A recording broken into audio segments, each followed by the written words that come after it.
आयत्या वेळेचा शोक प्रस्ताव येण्यासाठी सूचना दिलेली आहे माननीय बाळासाहेब पवार यांनी। ज्येष्ठ पत्रकार श्री भोगे गव्हाणे यांच्या पत्नी सौ मंगल भगवान गव्हाणे यांचे नुकतेच दुःखद निधन झाले आहे। त्यांना ही सभा भावपूर्ण श्रद्धांजली अर्पण करीत आहे। त्यांच्या आत्म्यास शांती लाभो ही ईश्वरचरणी प्रार्थना। सभेच्या भावना गव्हाणे कुटुंबियांना कळविण्यात याव्या। मी सर्वांना विनंती करतो 2 मिनिटं सर्वांनी उभे राहा।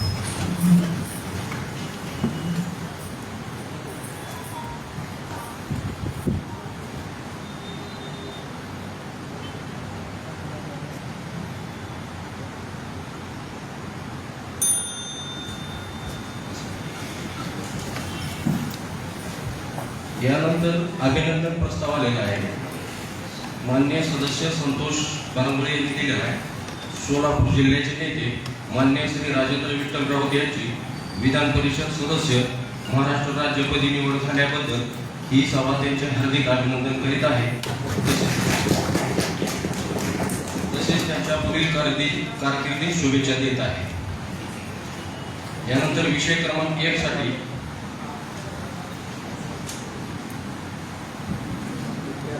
सोलापूर जिल्ह्यात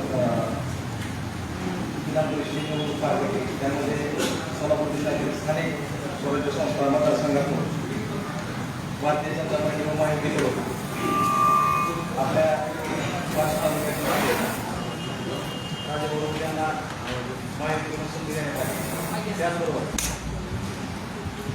बार्शी तालुक्यातील त्याचबरोबर सोलापूर जिल्ह्यातील सर्व मतदारांनी नगरसेवक, जिल्हा परिषद सदस्य व पंचायत समिती सभापती यांनी विश्वास ठेवून भरघोस मताने निवड झाली। त्याबद्दल मी राजगुरू आमचे नेते राजगुरू यांचे अभिनंदन करतो।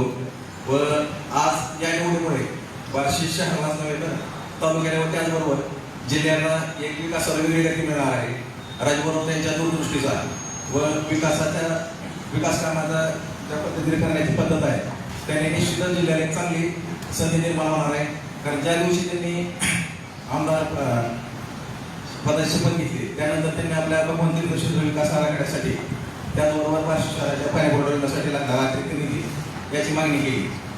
या लक्षात घेत आहे की इथून पुढचा त्यांचा 6 वर्षाच्या कार्यकाळामध्ये बार्शी शहराला निश्चितच वेगवेगळ्या विकास निधी भरपूर प्रमाणात मिळेल अशा व्यक्त करतो व त्यांना खूप खूप शुभेच्छा देतो।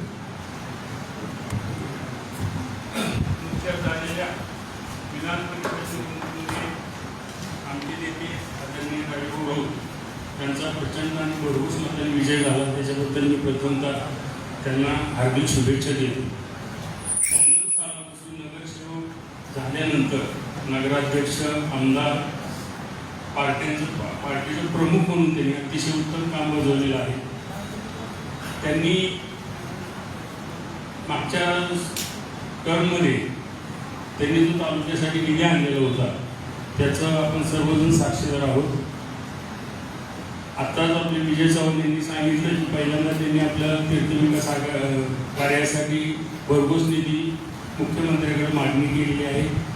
त्यांच्या या संघर्षपूर्ण वाटचाली कधी न दमणार थकणार नेतृत्व म्हणून आपण त्यांच्याकडे पाहतो।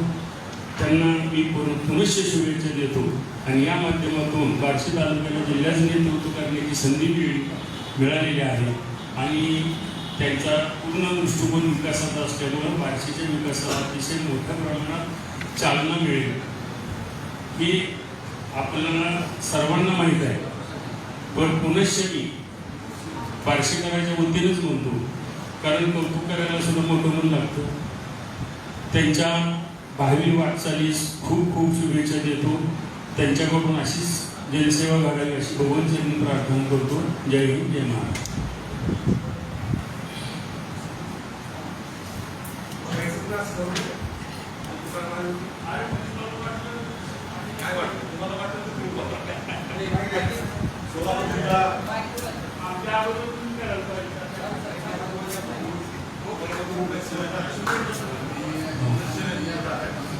सोलापूर जिल्हा प्राधिकारी मतदारसंघातून राजेंद्र राऊत विजयी झाले त्याबद्दल त्यांच्या विजयाबद्दल मनपूर्वक अभिनंदन करतो। बार्शी तालुक्यातून आजतागायत विधान परिषद या सभागृहामध्ये 3 जणांनी प्रतिनिधित्व केलं. त्यामध्ये माजी प्राचार्य महात्मा मंगुळकर, त्याचबरोबर माजी नगराध्यक्ष, माजी आमदार आदरणीय प्रभाताई झाडबुके, त्याचबरोबर माजी आमदार निर्मलाताई ठोकळ आणि यानंतर राजू. आजतागायत राजकारणात काम करत असताना, समाजकारणात काम करत असताना विधान परिषद या सभागृहाचं महत्व तो आम्ही सर्वांनी अधोरेखित केलेलं आहे. ज्येष्ठांचं सभागृह, विद्वानांचं सभागृह अशा पद्धतीने विधान परिषद सभागृहाची एक प्रतिमा त्या ठिकाणी आहे. नासर रांदे, विसू पागे, नादो महानोर, त्याचबरोबर प्रमोद शिंदे अशा अनेक दिग्गज मंडळींनी या सभागृहात प्रतिनिधित्व केलेलं आहे. त्याचप्रमाणे बार्शीतून राजेंद्र राऊत सोलापूर जिल्हा प्राधिकारी मतदारसंघातून निवडून ते विजयी झाले. राजकारणामध्ये खऱ्या अर्थानं राजकीय सुसंस्कृतपणा जपण्याचं काम विधान परिषद या सभागृहाने केले आणि हेच गृहीत धरून आजतागायत आमचे नेते आदरणीय दिलीपरावजी सुपल साहेब यांनी देखील आम्हाला त्याच राजकीय संस्काराचा वारसा आणि वारसा दिलेला आहे की राजकीय विरोध हा तत्वाचा असला पाहिजे, राजकीय विरोध हा विचारांचा असला पाहिजे.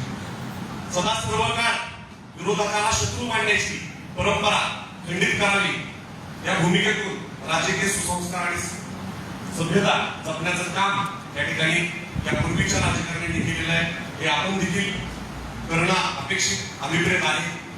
आता या तालुक्यातले लोकप्रतिनिधी म्हणून विधान परिषदेत असतात त्याला ज्येष्ठांचं सभागृह म्हटलं जातं, वरचं सभागृह म्हटलं जातं. विधिमंडळात वरच्या सभागृहात नेतृत्व करत आहे त्यांचा एक गट आमच्या समोर सत्ताधारी म्हणून आम्ही विरोधक म्हणून आहोत. आम्ही राजकीय विरोधक आहोत, राजकीय वैचारिक विरोधक आहोत आणि या सगळ्या पार्श्वभूमीवर काम करत असताना या निमित्तानं त्यांचं अभिनंदन करत असताना सभागृहातल्या सत्ताधारी पार्टीनं देखील तोच सुसंस्कृतपणा राजकीय जपला पाहिजे, जतन केला पाहिजे अशा अपेक्षा व्यक्त केल्या तर ते काही फारसं वावगं ठरणार नाही. कारण शेवटी राजकारणात कोणी कोणाचं शत्रू नसतं आणि आपण अनेकदा राजकीय इतिहासात पाहिलंय की त्या ठिकाणी कुणीही राजकारणात काम करत असताना त्यांनी केलेल्या कामामुळं, त्यांनी इतरांशी केलेल्या वर्तनामुळं त्यांचं कौतुक, त्यांचा लौकिक वाढत असतो. त्यामुळे याही पुढच्या काळात या सभागृहाच्या माध्यमातून देखील राज्यातल्या या सुसंस्कृत राजकारणाचा आपण त्या ठिकाणी आदर्श घेऊन पुढे जाऊ अशी भावना या निमित्तानं व्यक्त करतो आणि पुढेच एकदा अभिनंदन करून मी थांबतो.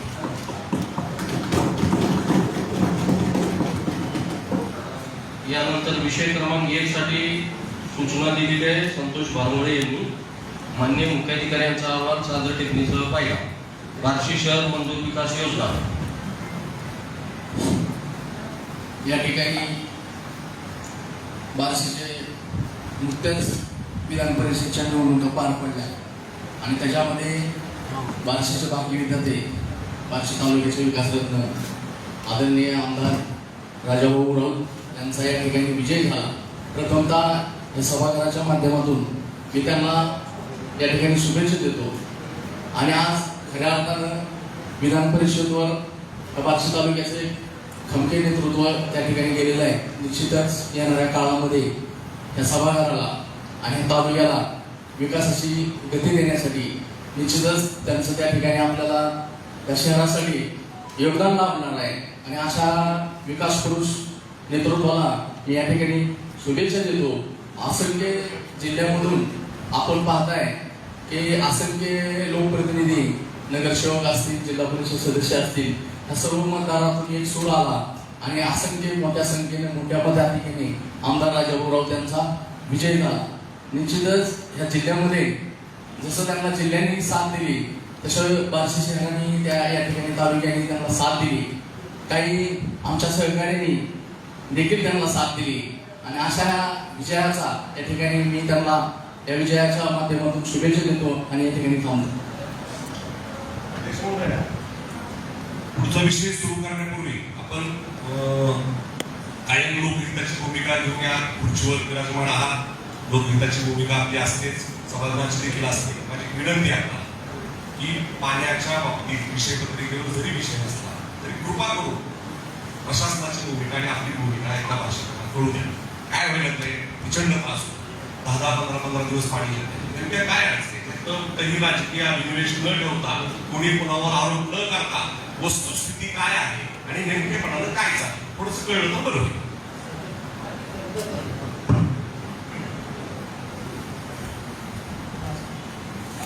पुढे या नाशिक शहराला सध्या पाणीपुरवठा फक्त कृष्ण जलाशयातून होतोय.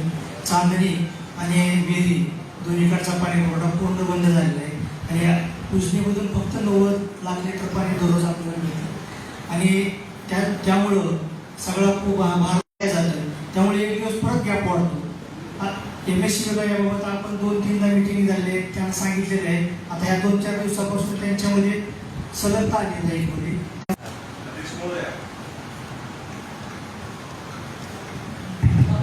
अध्यक्ष महोदया गोंधळे साहेबांनी आपल्या केलं 90 लाख 2.5 कोटीला 90 लाख लिटर मध्ये जर हिशोब केला असेल ऐका आपण इथं कुठेही कोणावर आरोप प्रत्यारोप शेवटी लोकांच्या जेवढ्याचा प्रश्न आज आरोप प्रत्यारोपांपेक्षा काय सुधारणा काय नाही. आमची काय तुम्हाला मदत होते काय चर्चा या पद्धतीने पुढे गेलं पाहिजे कारण लोकांची प्रचंड गैरसोय. 90 लाख लिटर जर पाणी रोज मिळत असला किंवा 4 दिवसात तरी पाणी आलं म्हणजे 9 चोक 36 3,60,00,000 लिटर पाणी जर शहराला 4 दिवसात मिळणार असेल तर तुमच्या 2.5 लाख लिटरची गरज भागून पाणी शिल्लक राहतं. अडचण काय आहे लाईन जे आहेत आपल्या टाकीवर जो झोन आहे त्या झोन मधल्या लाईन पूर्ण मोकळ्या होतात. त्या लाईन मध्ये जेवढं पाणी बसतं परत दुसऱ्या दिवशी सोडल्यानंतर हे जे पाणीमध्ये हे होतं उडून घेतलं जातं तसं राहिल्याचं पाणी परत लाईन भरायला पाणी लागतं. त्यामुळे हे अडचणी कोणत्या साहेब तुमच्यावर विश्वास ठेवून पाणी पुरवठा योजना सुरू आहे. तुमच्यावर विश्वास ठेवून पाणी पुरवठा विभाग सुरू आहे. परंतु होते काय की कालपर्यंत लाईन लिकेजची कारणं सांगितली जात होती. आज लाईटची कारणं सांगितली जात आहे. आजही कंदरपासून आरड्या नाल्यापर्यंत जुन्या लाईनमधून पाणी येते आणि आरड्या नाल्यापासून बार्शीपर्यंत नवीन लाईनमधून पाणी येते. मध्यंतरी आम्ही विद्यमान नव्यानं निवडून गेलेले आमदार राजेंद्रराव यांचं निवेदन माध्यमातून ऐकलं की बाबा फोरलेनची अडचण होतीये नॅशनल हायवेची अडचण आहे त्यामुळं त्या ठिकाणी वर्षभराचा कालावधी लागेल. या काळात आपल्याला काय पर्यावस्था करता येईल या काळात आपल्याला काय पद्धतीने लोकांना पाणी देता येईल यासाठी चर्चा. 1 मिनिट मला सांगा आम्ही शिकवूया का आम्हाला लोकांनी निवडून दिले की नाही मग आम्हाला लोकांनी निवडून दिले नाही कुठल्या तरी चर्चेत सहभागी तरी करून घ्या. आमच्याही काही सूचना असू शकतात ना. तुम्ही अशा पद्धतीने आमच्याशी पाहताय प्रशासन असेल किंवा सत्ताधाऱ्यातली काही मंडळी असतील शत्रू ह्या भावनेने तुम्ही पाहू नका. काय आता 90 लाख लिटरची शहराला जर गरज असेल तर रोज 90 लाख लिटर जर मिळत असेल आणि 2.5 कोटी लाख 2 कोटी 50 लाख 60 लाख लिटरची तुम्हाला गरज असेल भागू शकते 4 दिवसाला पाणी पुरवठा सुरळीत होऊ शकतो सर.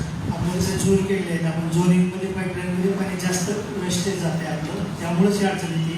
आणि आता आपण जर दुसऱ्या टप्प्यामध्ये कोरवाडीपासून चालू केलं 35 किलोमीटर आता जे लॉसेस आहेत ते आपले साखर कारखान्यापेक्षा लॉसेस जास्त आहेत आणि कंदरपासून जे ह्याच्यापर्यंत अंबडपर्यंत जो हे आहे जुनी लाईन आहे त्याच्यामध्ये लॉसेस आहेत. अध्यक्ष महोदया माझी आपल्याला विनंती आहे. अध्यक्ष महोदया आपण या बाबतीत स्वतःच काळजीनं लक्ष घाला आम्हाला चर्चेत घ्या सहभागी करून घ्या.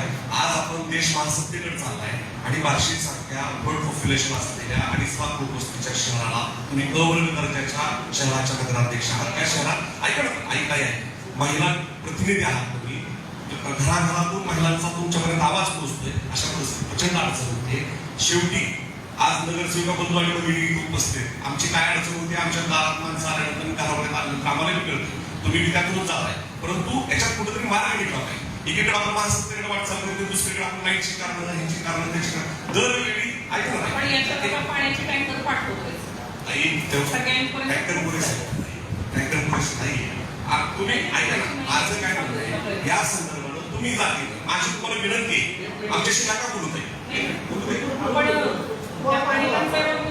प्रश्न सोडवतोच ना टँकर आम्हाला विश्वासात घेण्याची चर्चा करा ज्या काही गोष्टी आहेत. आता मध्यंतरी नगरसेवकांच्या बाबतीत माहिती मिळत होतं मी स्वतः विनंती व्हॉट्सअपचा ग्रुप तरी काढा मला लोकांना माहिती मिळेल. आम्ही काही तुमच्या पोषणच माहिती लोकांना सांगतोय ना जे आहे ते सांगतोय आम्ही काही वेगळं सांगतोय नाही मग आहे तेच आम्ही पण पुरवतोय. पाण्याच्या बाबतीत तसं होत नाही पाण्याच्या बाबतीत घोटाळा होतोय पाण्याच्या बाबतीत वेगळी परिस्थिती आहे. खरंच आपण आपण ग्राउंडवर असं वेगळं असतोय सगळे काय लोकांची मत आहे काय लोकांची भूमिका ऐकत नाही. आज आता शिवाजी आखाड्यात किती जवळजवळ 11वा दिवस झाला सकाळी 6ची वेळ आहे. ऐका ना, आता गोंधळ आढळलं हे काही कारण असू शकतं का? गोंधळ आढळलं हे कारण असू शकतं का? कुठेतरी सुधारण्याच्या बाबतीत तुम्ही जावं ना पुढे. दुसरा रोप आपण चालू केला होता लगेच 1 तासावर दुसरा तुम्ही मला असं वाटतंय की आपला वेळ घेत नाही, आपला वेळ बहुमूल्य आहे. फक्त ह्याच्यात निर्णायक भूमिका घेऊन पुढे जाणं गरजेचं आहे. भूमिका आपण घ्यावी.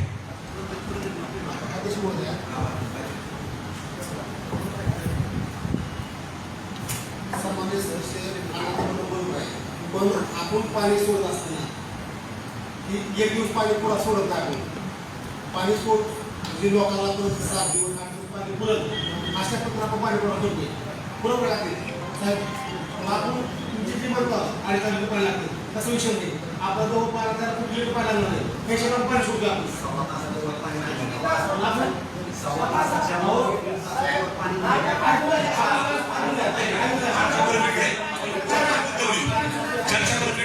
आपण पाणी सोडतोय. चर्चा परत करू नका. मूळ मुद्दा बाजूला. प्रश्न पाण्याचा आहे. आवश्यक चर्चा. 1 मिनिट आमचे महोदय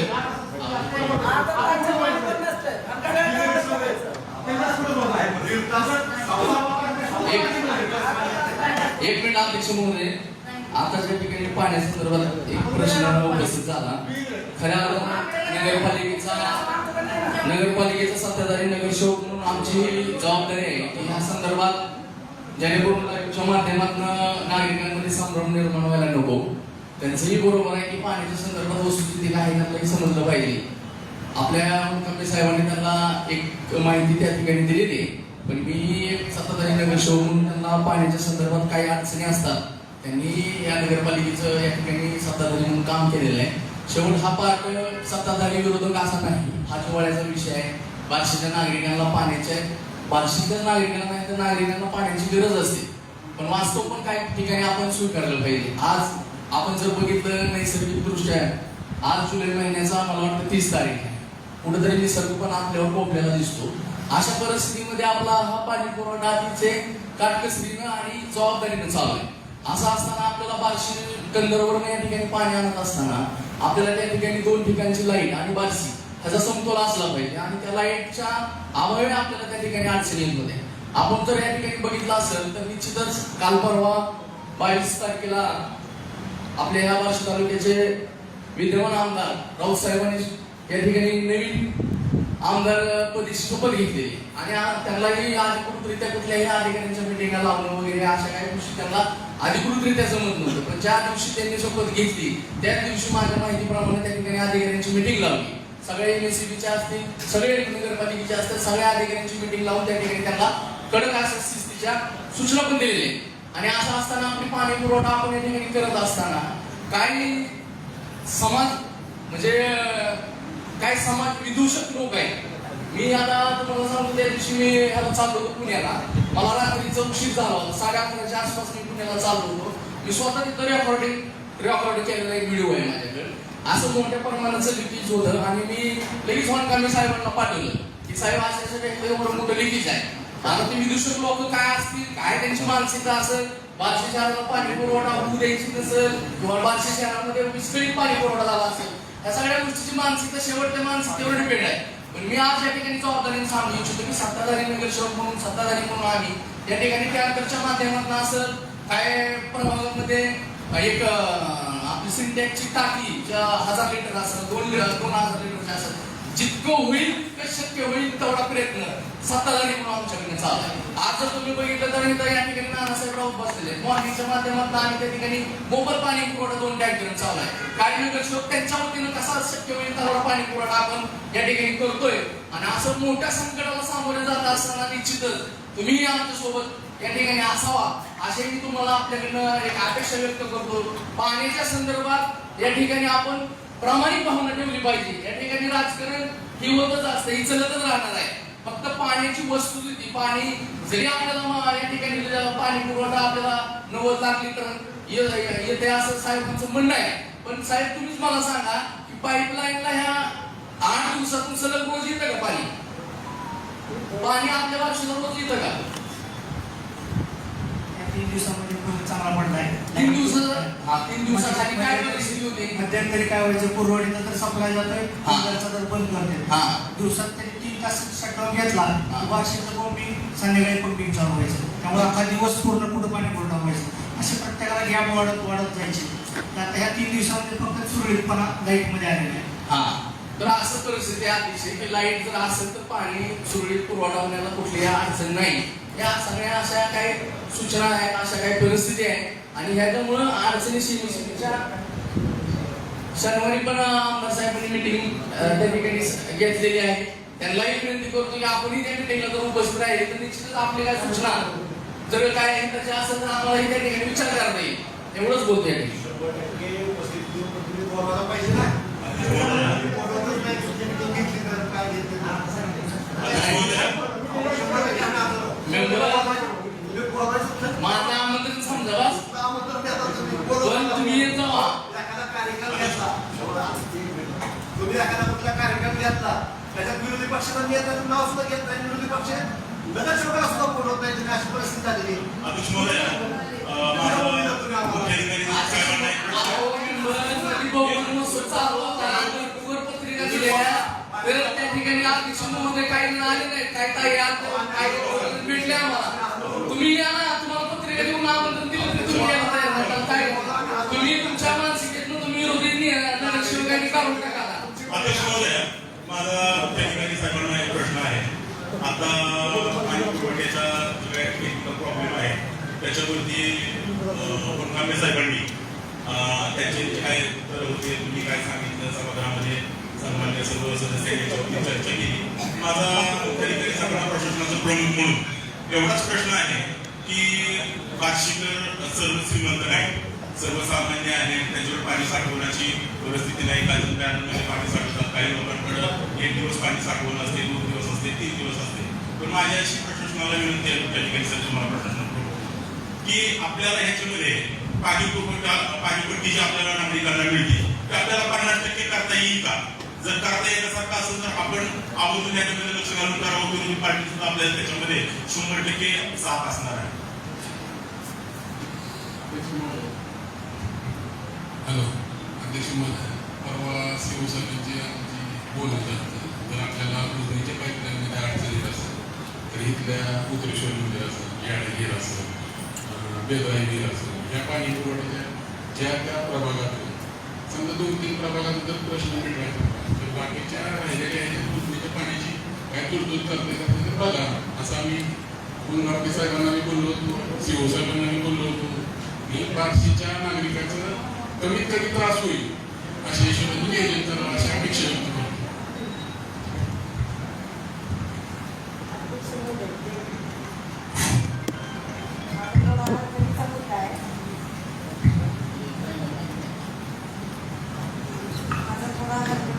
आजच्या या विषय पत्रिकेवर doctor Babasaheb Ambedkar road, Sulaji high school road, Baleshwar नाका सिमेंट कॉन्क्रीट रस्ता करण्याबाबतचा विषय लावला नसल्याने निदर्शनास आलेले आहे.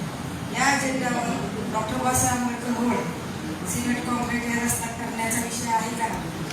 परत दुसरं, पाण्याची एवढी टंचाई असताना अण्णापूर साठेनगर या ठिकाणी अत्यंत वाईट अवस्था आहे त्यांची पाण्याची आणि सगळ्यांची कॅपॅसिटी फायनान्शियल चांगली नाही, ती स्वतः काय अफोर्ड करू शकत नाही. दिलं तर नगरपालिकेनेच काही पाण्याचे तुमच्या टॅम्पो मला काही पाण्याची सोय केली तर तिथं मी आज 2ऱ्या महिन्यात दिलेलं आहे तिथं पाण्याची टाकी मिळाली म्हणून. तिथं त्या पाण्याची टाकी मला दिलेली नाही का पर्यायी व्यवस्था दुसरी काय मिळेल तिथे केलेली नाही. लोकांनी खूप अपेक्षेने मला इथं निवडून दिलेलं आहे. तुम्ही फक्त ह्या गोष्टी प्रभाग 19 मध्ये एकही कामात 6 महिने झाले कुठलंच काम झालेलं नाही. प्रत्येक वेळेला काहीतरी अडचणी काहीतरी गोष्टी करून टाळाव करायला गेले. त्यामुळे ह्या पुढच्या काळात प्रभाग 19 मध्ये काय कामं होणार आहेत का नाही? फक्त अगदी विरोधक नगरसेवक असल्यामुळे विरोधक नाही कामं करायची असं ठरवलेलं आहे का? अशी मी सभागृहाला मागणी करते. दुसरं, आपल्या कामगारांचं मेडिक्लेमचं काय झालं? त्यांचं करता करता एक माझा अजितचं ह्याच्यात सांगणं आहे की मी कंत्राट आहे की कामगारांना मी सामील करून घ्या. व आता पुढच्या काळात होता होईल 19 प्रभागासाठी कामकाज करायला सांगावं, कारण सक्तीनं सांगितलं गेलेलं आहे का काय माहित नाही मला. कामं होईना गेले, 6 महिने आता गाठत आले. आम्ही खूप पण मी आता या पुढच्या कामं माझी निवेदन देऊन झाली नसेल तर मी त्यानंतर आंदोलन करायला ही माझी सक्षम आहे. त्याच्यावर मला उत्तर हवंय त्यांना कमानीपासून बाळेश्वर नाक्यापर्यंत. तोपर्यंत मी काय बसत नाही, मला कोण देईल उत्तर अपेक्षित आहे. बाळेश्वर नाका इथपर्यंत ते कामाची वर्क ऑर्डर झालेली आहे. कामाचा आदेश दिलेला आहे. काम पुढच्या आठवड्यात चालू.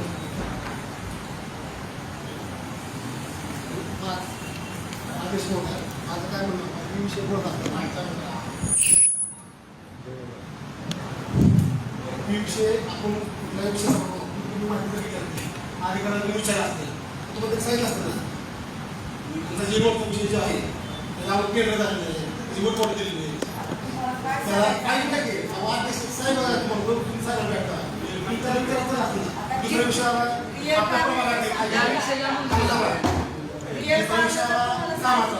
आपल्या प्रभागातील मागच्या बोर्डाला आजच्या बोर्डाला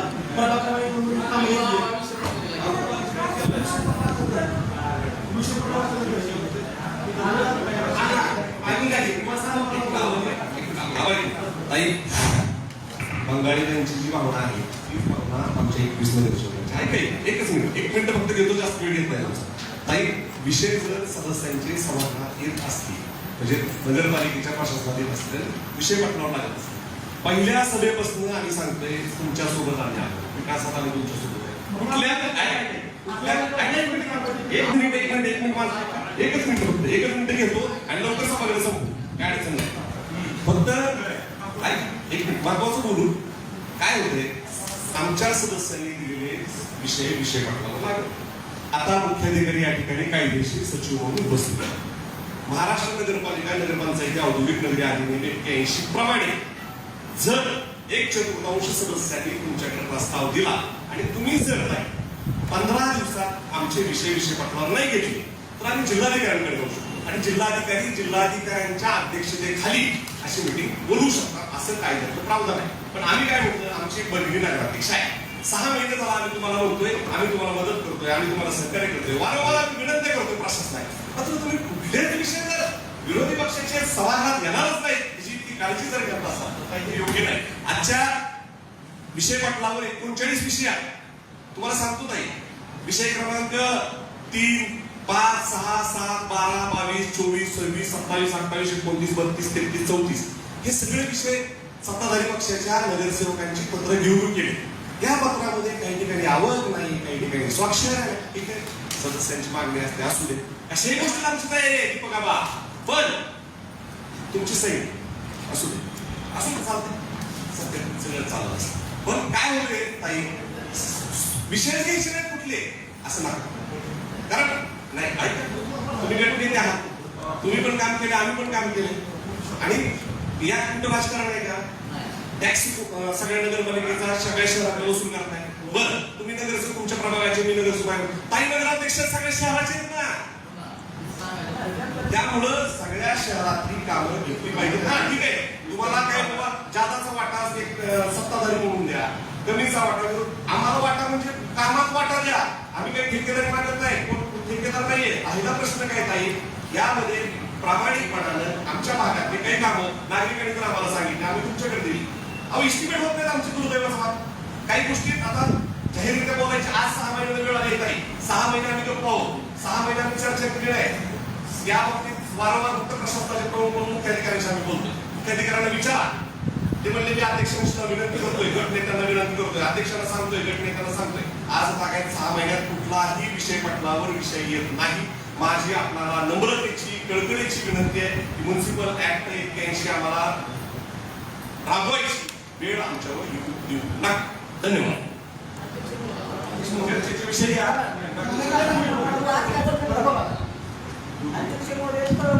बार्शीत आहे का बार्शीच्या बाहेर आहे? मी प्रश्न विचारायचा मला, बार्शीत आहे का बार्शीच्या बाहेर आहे? आम्हाला तर म्हणत नाही आमच्या वाहन गाड्या चांगल्या नाही. आम्ही दिलेलं आहे कागदपत्र की 6 महिने झाले की आमचं काम थोडा म्हणून आमचं कुणी लक्ष देत नाही. नेमकं कारण काय? म्हणजे तळवडी बारच्या बाहेर आहे का तळवडी बारशी नाही सांगा. आधी सगळी माहिती घ्या. हा. आमच्या याच्यामध्ये आहेत. हां माहिती घेऊनच मग तुम्ही प्रश्न करा. असं आहे का? मग माहिती घेऊनच बोलायला की आत्ताच्या याच्यात तुम्हाला अशी आलेला हां आहे. हां त्याला म्हणून आता काम चालू नेमकं किती दिवसांनी होणार इथं समजत नाही. आता तर 6 महिने झाल्यावर काय चाललंय काम सांगा कोण काम करणार काय अध्यक्ष महोदय आता प्रभाग फक्त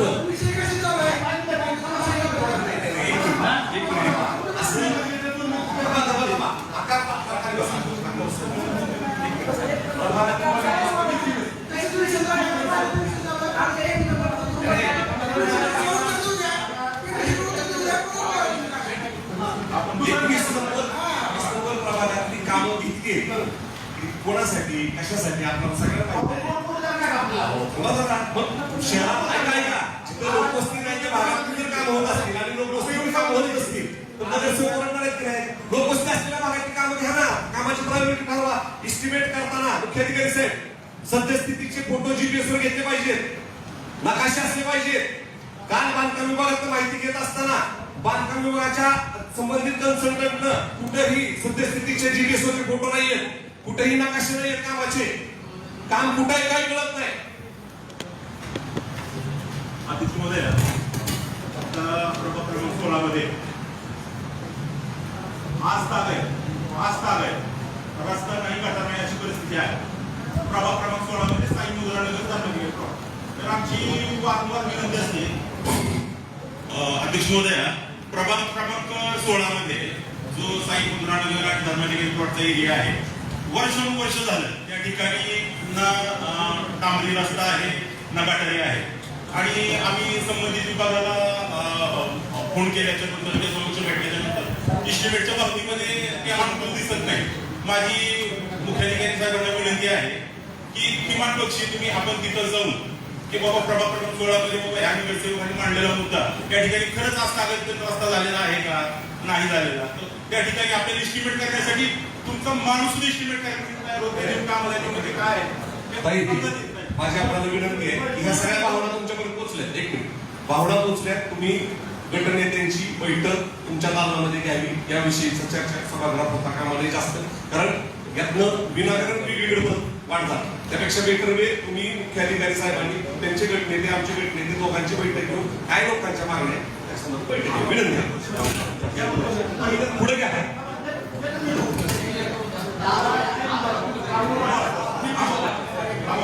जिल्हा मिटिंग झाली तिथे आपले प्रश्न आले ते सगळे प्रस्ताव ऐकून घ्या. ते सगळे प्रस्ताव आपण वर पाठवलेले आहेत. ते सगळे 20 कोटी कामाला मंजूर आहेत. ते त्यांच्या प्रभागात कामावर रुपये दिले विषय झाला तो गावाच्या कामाचा पण त्याच्यामध्ये आपण भगवंत मध्ये त्यांचे सगळे रोड घेतले आपल्याला आता तुम्ही जी माहिती तुम्ही जी माहिती घ्या हीच जर सगळ्या नगरसेवकांची एकत्रित बैठक झाली तुम्ही माहिती दिली तर एक मिनिट भावना काय होत आहे त्या आमच्या भागात काहीच नाही. सत्ताधारी नगरसेवकाच्या भागात सगळी काम आहे अशी भावना होती. ती भावना होऊ देऊ नका.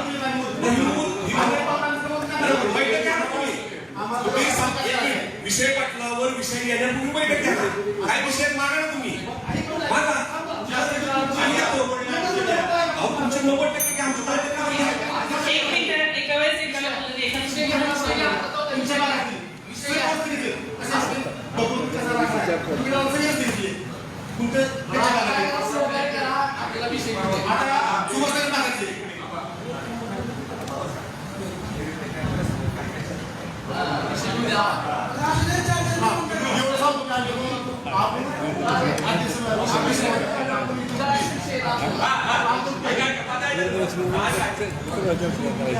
सर्वजण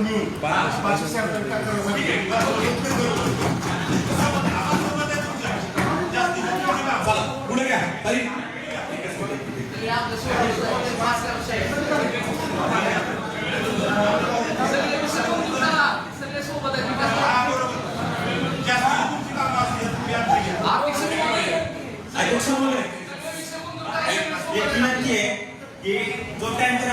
5-6 वाजेपर्यंत चालतो तो 2 शिफ्ट मध्ये करावी लागते, कारण माझा भाग हा कामगार वर्ग आहे. मग तो सकाळी 9-8 जो कामाला जातो ते 6-7 ला येतो. मग जो दिवसा टँकर येतो ना त्यामुळे त्या महिन्याला पाणीच भरता येत नाही. मग हे जर 2 शिफ्ट मध्ये केलं तर बरं होईल, कारण त्या रोजगार पण कुठणार नाही, त्या रोजगार कामाला जातात. कोण राहण्यात जाते, वीटभट्टीवर जाते, कारखान्यात जाते. मग हा जर टँकरची जर व्यवस्था जर 2 शिफ्ट मध्ये केली तर बरं होईल, कारण त्या महिन्यांना पण पाणी भेटेल, पाण्याचा प्रश्न आहे आणि त्याचा रोजगार पण या ठिकाणी पुन्हा नाही. हॅलो अध्यक्ष महोदय, मागणी हा विषय सुभाषनगरचा आपण कुलकर्णी साहेबांच्याकडे मांडला. शिवसाहेबांना बघितलं का? त्यांचा टायमिंग सुभाषनगरचे सगळे कामगार वगैरे ज्या वेळेस कामाला जातात दुपारी 3-3:30च्या आसपास पाणी येतं. मागच्या वेळेस शिवसाहेब आठवते कुलकर्णी साहेब बोलत होता आपण मागच्या वेळेस त्यात मार्ग काढा ना तुम्ही.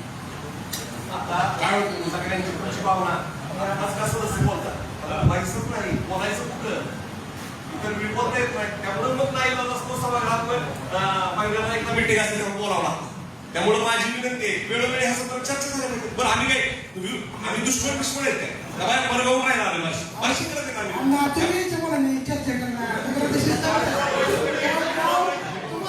गंधर्व एक जाता तुम्ही गंधर्व एक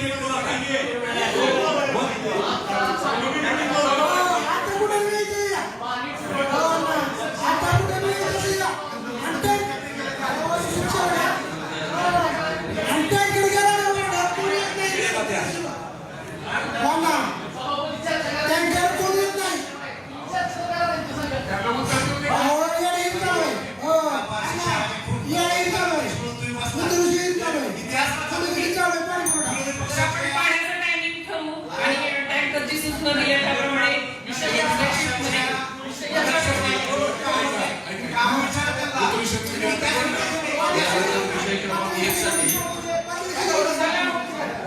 माननीय संतोष बारमळे यांनी सूचना दिलेली आहे. विकास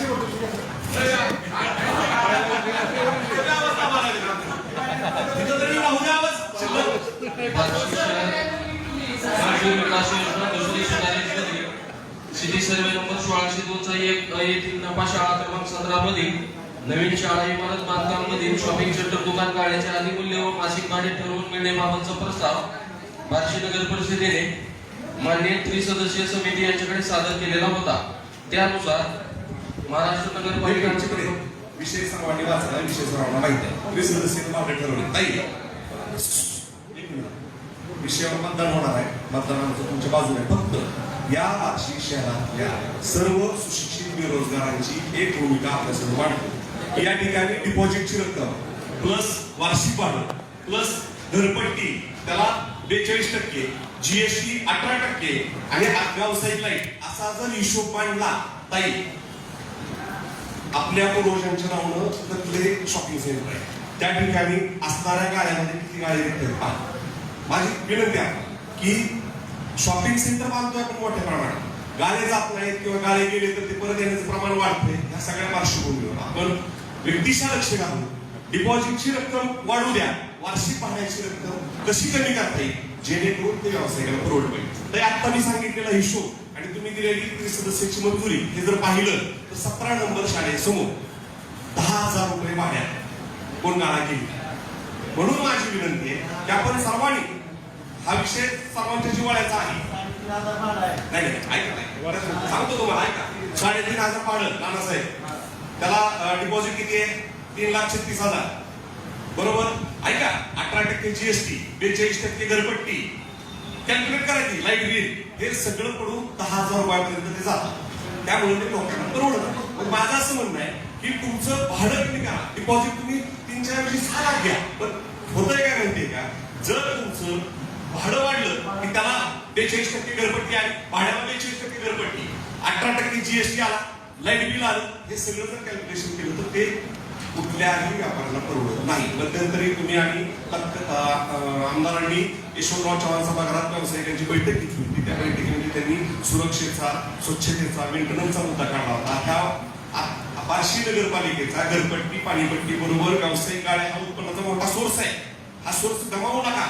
खाजगी लोकांचे गाळे खूप कमी पैशात मिळत आहे आणि नगरपालिकेचे कार्य मात्र जादा पैशात असल्यामुळे त्या ठिकाणी परत देण्याचं प्रमाण वाढतंय. त्यामुळं आमचं शहरा मतदान आहे, परंतु या पुढच्या काळात आता मी काल माहिती घेतली मिळकत व्यवस्थापकाकडून, त्यांचं असं म्हणणं आहे त्रिसदस्यीय समितीच्या अध्यक्षाने असं सांगितलं की एकदा लिलावणार आणि पुन्हा लिलावात जर कुणी भाग नाही घेतला तर परत आमच्याकडे मागणी करा, मग आम्ही भाडं करू. तर हे पुन्हा होत नाही. आणि आता काय झालंय, शॉपिंग सेंटर बांधून साधारण वर्ष 6 वर्षाचा कालावधी झालाय, त्याला कुलपण आहे. तिथं बाकीचे जे काही गुण आहेत ते विषय होता. त्यामुळे माझी तुम्हाला विनंती की भांडण शक्यतो कमी व्हावं, डिपॉझिट वाढलं तरी हरकत नाही. अध्यक्ष महोदय, हे जे काय विषय आहे आपले चौकामधील सगळे नावानं चालू आहे. या संदर्भात आमची शिवसाहेबांची चर्चा झाली. या भागातील अमोल चव्हाण असतील, नाथा मोहिते असतील, ते जे रोडवर भाजी विक्रेते बसतात की त्या आतमध्ये जायला तयार नाही. परंतु शेवटी विकास काम करत असताना वाईटपणा घेणं ही आमच्या शहरामध्ये अवघड आहे. परंतु कालच रात्री आमचे कक्षेची मीटिंगमध्ये ठरलेलं आहे की आठवडाभरामध्ये त्याविषयी आम्ही निर्णय घेतोय. आणि ते सर्व जे भाजी विक्रेते, फळ विक्रेते जे रस्त्यावरती बसतात ते आतमध्ये घातल्यानंतर त्यांना आम्ही विनंती केली की तुम्हाला कट्टा दिल्यानंतर त्याचा आम्ही भाडं सुद्धा आकारणार नाही. परंतु तुम्ही आतमध्ये गेल्यानंतर त्या ठिकाणचे अनेक कार्यकारी त्या ठिकाणी येते ते गाडी पुरवत होतील. आता त्या ठिकाणी अतिशय म्हणजे भार त्या ठिकाणी होते. आणि त्या भागातील जो घरगुती मैदानचा भाग आहे मी त्यांना बोलवलं आणि ज्याप्रमाणे आपण बार्शी शहरामध्ये शौचालय त्या ठिकाणी आपण मेहतर समाजाचे लोक ठेवून ते स्वच्छ ठेवण्याचा प्रयत्न करतो. तसा मी शिवसाहेबांनी सुद्धा चर्चा केली की बार्शीमध्ये जेवढे पण आपले सार्वजनिक शौचालय आहे की त्या स्वच्छतेवरती आपण थोडासा अजून खर्च झाला तर चालेल की प्रत्येक शौचालयाच्या ठिकाणी मेहतर समाजाची लोक ठेवल्याशिवाय ते शौचालय स्वच्छ राहणार नाही. आणि त्याही ठिकाणी जे घरगुती मैदानाच्या आतमध्ये शौचालय आहे त्या ठिकाणी सुद्धा आपण येणाऱ्या काळामध्ये त्या ठिकाणी मेहतर समाजाची लोक ठेवून त्यांची स्वच्छता ठेवल्यानंतर त्या भागातले लोक त्या आपल्या सभागृहाच्या शौचालयाचा वापर करणार नाही. जोपर्यंत तिथली व्यवस्था होत नाही तोपर्यंत तिथले नागरिक शौचालयासाठी बाहेर येणार नाही. तोही विषय या आठवड्यामध्ये आपण निश्चितपणे मार्गी लावणार आहे. आणि राहिला विषय जे आता नवीन काय आपलं जे शॉपिंग सेंटर आहे 17 नंबर शाळेचं होतं त्या संदर्भात आमच्या सत्ताधाऱ्याची कुठलीही इच्छा नाही की डिपॉझिट कमी व्हावं, भाडे कमी व्हावं ही आमची इच्छा नाही. परंतु आम्ही जे सदस्य समिती आहे त्याचे अध्यक्ष प्रांतसाहेब त्यांची चर्चा केली की कायद्यामध्ये अशी तरतूद नाही. त्यांनी सांगितले की एकदा निलाव घ्या, एकदा निलाव घेतल्यानंतर ते जर रिस्पॉन्स मिळाला नाही त्या ठिकाणी लोकांचा तर आम्ही 10% भाडे कमी करून देतो. दुसऱ्यांदा निलाव झाल्यानंतर परत रिस्पॉन्स मिळाला नाही तर परत 10% आम्ही भाडे कमी, असं 20% भाडे कमी. मग रात्री आमचं ठरलं की हा विषय मंजूर झाल्यानंतर त्या ठिकाणी आपण निलावाची प्रक्रिया पूर्ण करून रिस्पॉन्स मिळाला नाही तर 10% भाडे. आमची मुळात तर डिपॉझिट द्यायची इच्छा नाही नगरपालिकेत, कारण ते जे शॉपिंग कॉम्प्लेक्स झालेलं आहे ते गरीब वस्ती म्हणून झालं. त्याच्यासाठी नगरपालिकेचा 1 रुपयाचा निधी अतिरिक्त त्या ठिकाणी गेला नाही. न डिपॉझिट घ्यायला सुद्धा त्या गाडीच्या ते गाडी देण्याची आमची माझी सर्व समाजाची मानसिकता आहे. परंतु कायद्यामध्ये तशा तरतूद नसल्यामुळे आम्हाला त्या गोष्टी करता येत नाही. आमची इच्छा आहे की त्या भागातल्या नागरिकांना आपल्या तरुणांना व्यवसायासाठी अशा उभा मिळाल्या पाहिजे, त्यासाठी सुद्धा आम्ही प्रयत्नशील आहोत. आम्ही तर असं निर्णय घेतला की विदाउट डिपॉझिटचं तुम्ही तिथं जावं, परंतु अशा गोष्टी कायद्याने शक्य नाही, करता येत नाही. त्यासाठी अजून आम्ही सदस्यीय समितीपुढे हा प्रस्ताव म्हणून त्याच्यात अजून किती कमी करता येतील याच्यासाठी सुद्धा आम्ही निश्चितपणे प्रयत्नशील आहोत. आणि जो आपला मागाशी चर्चा विषय आला पाणीपुरवठ्याचा, निश्चितपणे मी सांगतो की ही सर्व नैसर्गिक अडचण आहे. परवा इलेक्शनच्या पिरियडमध्ये सुद्धा आम्हाला अनेक नागरिकांचे फोन येत असताना मी माझे स्वतःचे 2 टँकर पहिली कारण 2 टँकर द्यायचं ठरवलेलं आहे. भरड्याचे नाही आणि मंदार असे 6 टँकर आम्ही उद्या आतापर्यंत 2 महिना झालं मी बस स्टँडला सुद्धा 1 टँकरनं पाणी पुरवठा महिन्यापासून करतोय. आम्ही मॉर्निंग सोशलच्या माध्यमातून 11 टाक्या त्या ठिकाणी नगरपालिकेला मोकळून दिले. आज वार्ड क्रमांक मला मस्जिदाचं वार्ड आहे त्या ठिकाणी 6 टाक्या वसुलेल्या आहेत. याच्या वार्डामध्ये 1 टाकी दिलेले आहेत, आमचे लोकमान्याच्या विरुद्ध 1 टाकी आणि आमच्या नाळेपणला 1 टाकी, असं आम्ही मॉर्निंग सोशल फाउंडेशनच्या माध्यमातून 11 टाक्या त्या ठिकाणी बसवलेल्या आहेत. माझे 2 टँकर वर्षभर जरी पाणी पुरवठा सुरू नाही झाला तरी मी मोफत द्यायला आहे. त्याच्यानंतर मी अनेक उद्योजकांना विनंती केली की आमचे अंघोळ दिसले नगरसेवक पदाला त्यांच्या मातोश्री पराभव झाले असताना सुद्धा त्यांनी एक स्वतःचा टँकर लावून त्या 21 नंबर प्रभागामध्ये पाणी पुरवठा देण्याचं काम यावेळी पाणी पुरवठा सोडत नाही म्हणून गप्प बसणारे आमचं व्यक्तिमत्व नाही. आमचे प्रत्येक नगरसेवक असू द्या, आमचे सर्व नेते मंडळी रात्रीच आपले जे नॅशनल हायवेचे सेक्रेटरी शेलार साहेब यांच्याशी आज दुपारी बैठक आहे. त्या ठिकाणी अधिकाऱ्यांना सुद्धा बोलवलंय की लवकरात लवकर जो नॅशनल हायवेचा विषय 15-20 किलोमीटर मध्ये जो आपल्याला पाईपलाईन टाकण्यासाठी अडथळा होतोय आणि तो अडथळा दूर झाल्यानंतर निश्चितपणाने त्या पाईपलाईनच्या कामाला गती येऊन या बार्शी शहराचा कायमस्वरूपी पाणी प्रश्न मिटवण्याच्या दृष्टीने आम्ही या ठिकाणी वाटचाल करतोय. तोपर्यंत आता परिस्थिती बघितली असेल तर तुम्ही पावसानं सुद्धा आता दुष्काळी परिस्थिती या महाराष्ट्रामध्ये निर्माण झालेली आहे. अशा परिस्थितीमध्ये आता उजनीची पाण्याची पातळी काय आहे साहेब, आपल्याला दुबार पंपिंग करावी लागते काय ह्याचा सुद्धा विचार करणं गरजेचं आहे. त्यासाठी काय उपाययोजना कराव्या लागतात त्या सुद्धा तुम्ही आतापासून त्याची तयारी करा. काय मशिनरी वगैरे लागते त्या आपण त्या ठिकाणी उपाययोजना करू.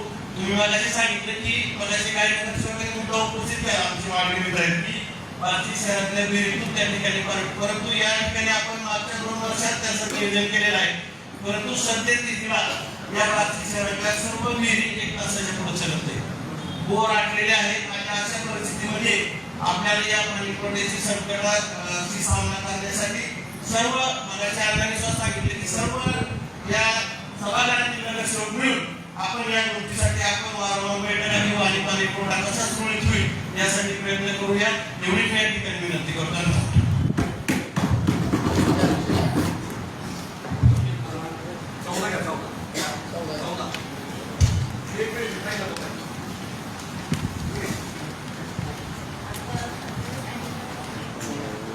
क्रमांक 21 मध्ये अमोल डिस्ट्रिक्ट बरेच झालेले नगरसेवक यांनी पाण्याचा पुरवठा केला. ठीक आहे, करू द्या, आमचं काही नाही. पाणी पुरवठा करणं हे चांगलीच बाब आहे, पण असं नाही की माणसांना एक भिकारी असल्यासारखं पाणी देणं ही चुकीची गोष्ट आहे. कारण प्रत्येक ठिकाणी त्यांनी ज्या ठिकाणी पाणी दिलेलं आहे त्या ठिकाणी त्या व्यक्तीला उभा करून त्यांचा फोटो काढलेला आहे ही अत्यंत चुकीची बाब आहे. तर असं व्हायला नकोय. पाणी देताना मोठ्या मनाने पाणी द्या.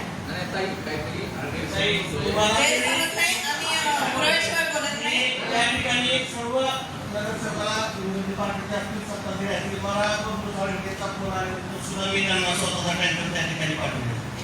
बबलू साळुंखे त्यांच्या मातोश्री या ठिकाणी नगरसेवक आहे. त्यानंतर मला वैभव शिंदेने सुद्धा फोन घेतला. म्हणजे मला कुठल्या नगरसेवकाचा फोन आला तो विरोधात असेल किंवा सत्ताधारी असल्या मी आता बस स्टँडचा मला राजकारणाचा काय संबंध नाही, पण त्या बस डेपो मध्ये मला फोन केला की आमच्याकडे पाण्याची व्यवस्था इथं रोज हजारो नागरिक या ठिकाणी बसमधून प्रवास करण्यासाठी येतात, त्यांना पाण्याचं एक थेंब देखील नाही. मी 1 महिन्यापासून रोज 10,000 लिटरचा टँकर त्यांना रोज त्या ठिकाणी पुरवतो. म्हणजे पाण्याच्या बाबतीत आम्ही कुठलाही तुझा करणार नाही. कुठल्याही नगरसेविका असू द्या, तो भगिनी असतात, त्यांनी मला आज रात्री फोन करा, मी तुम्हाला टँकरची उपलब्धता या ठिकाणी सभागृहात बहुमताच्या साक्षीने म्हणतो.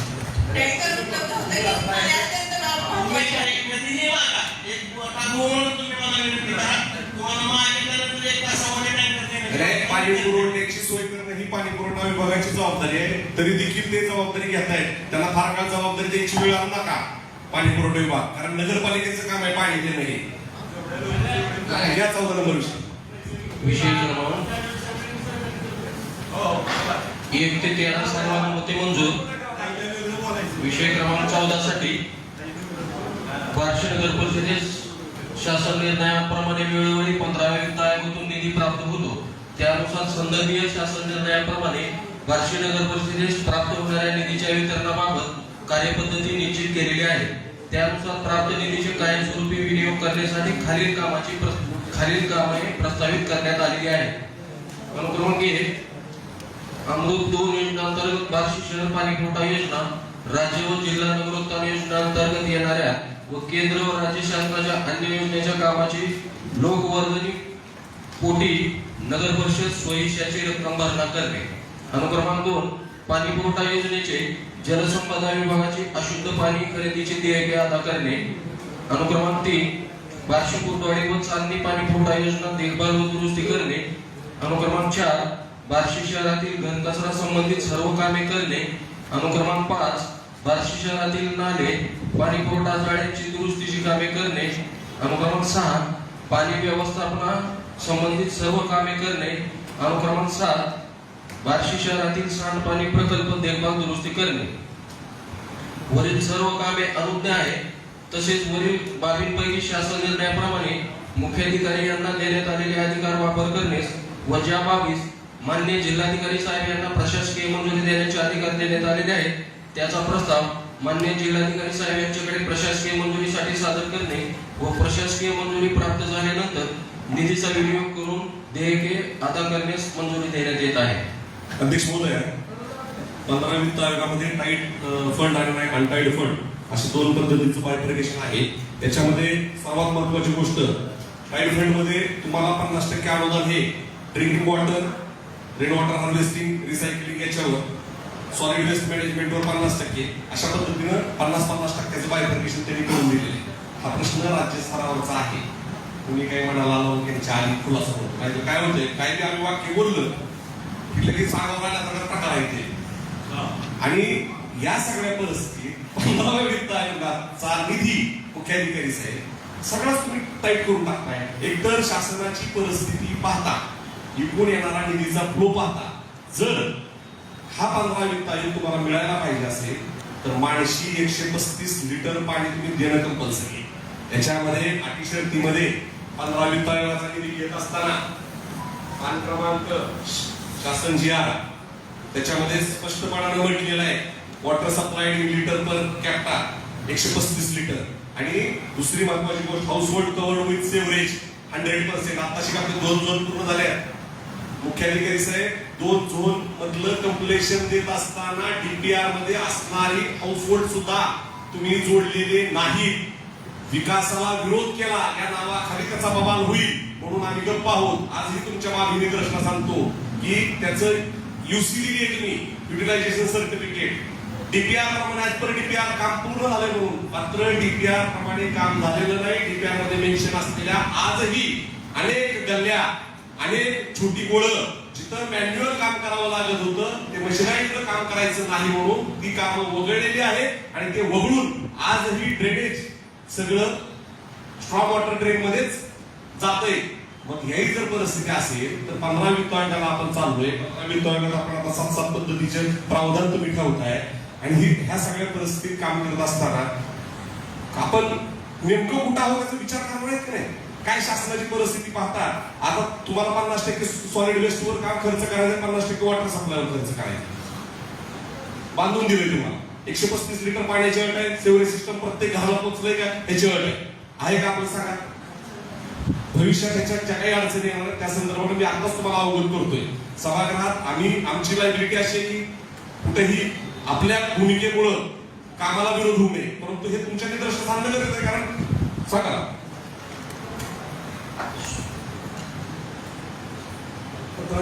निधी आहे तो आपल्याला केंद्र शासन आणि राज्य शासन यांच्याकडून मिळतो. आणि सदर निधी जो आहे खर्च करण्याबद्दल आताच आपण सांगितल्याप्रमाणे बंधनकारक आणि अबंधनकारक. जो निधी बंधनकारक आहे त्याच्या 50% निधी हा घनकचरा व्यवस्थापन आणि इतर व्यवस्था पाणी पुरवठा.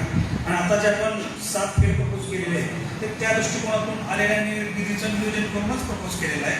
त्यातलं कोणतंही जसं की उदाहरणार्थ पहिलंच खेळ आहे आपण पाणी पुरवठा स्कीमसाठी नगरपालिकेचा सोयीचा तो अबंधनकारक खेळ आहे. तसंच खाली पाणी पुरवठा ते 50% पाणी पुरवठा, त्यानंतर घनकचरा असेल तर घनकचरा, STP असेल तर ते सॉलिड वेस्टमधून घेण्यात आलेला आहे. तर पूर्णतः आपण जे म्हणताय हा प्रत्येक वर्षाला शासनाचं एक पोर्टल आहे त्यामध्ये आपण पाणी पुरवठा किती करतो, प्रोसेसिंग काय करतो, या सगळ्या गोष्टीची माहिती भरूनच. आणि आपलं पुन्हा मी असा प्रकार मांडतो हा विषय की आपण साधारणतः महाराष्ट्रामध्ये आपण 2 नंबरची नगरपालिका आहे त्याकडून सगळ्यात जास्त निधी मिळवते. कारण याचं आपण पूर्तता जी केलेली आहे STP चालवणारी एकमेव व्यवस्थित चालणारी नगरपालिका फक्त बार्शीच आहे की आपला प्रॉपर्टी STP चालू आहे.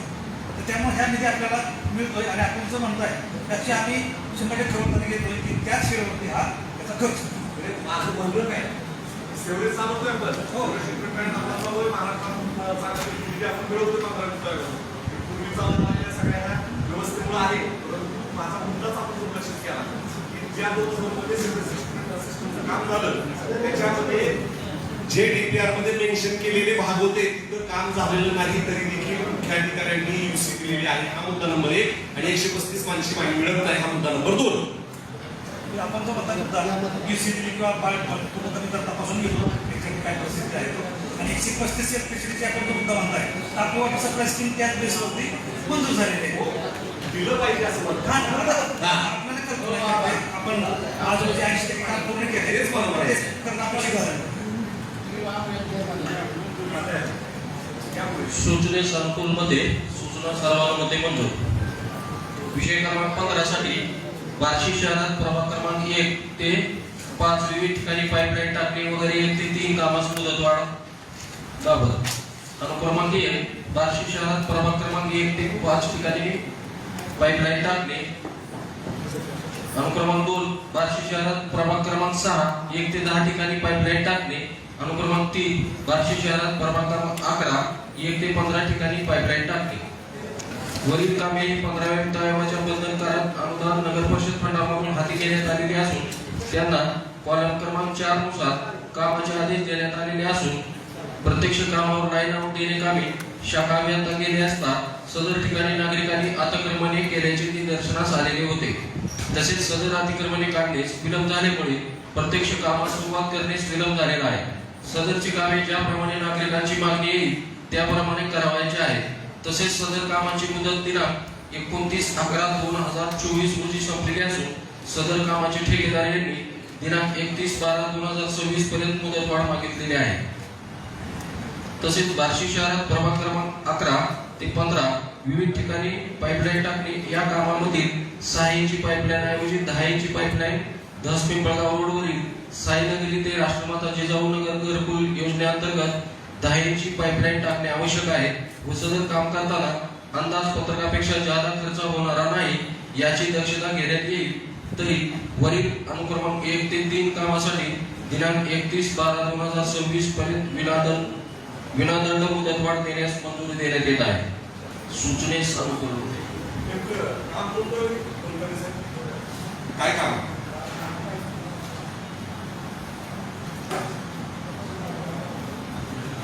क्रमांक 1 ते 5 6 ते 10 पाईपलाईन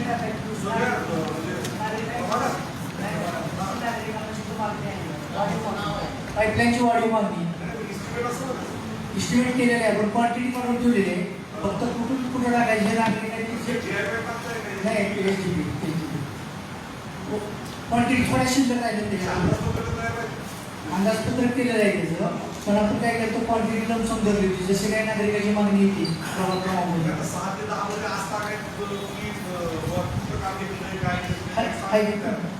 क्वांटिटी ही केलेलं आहे.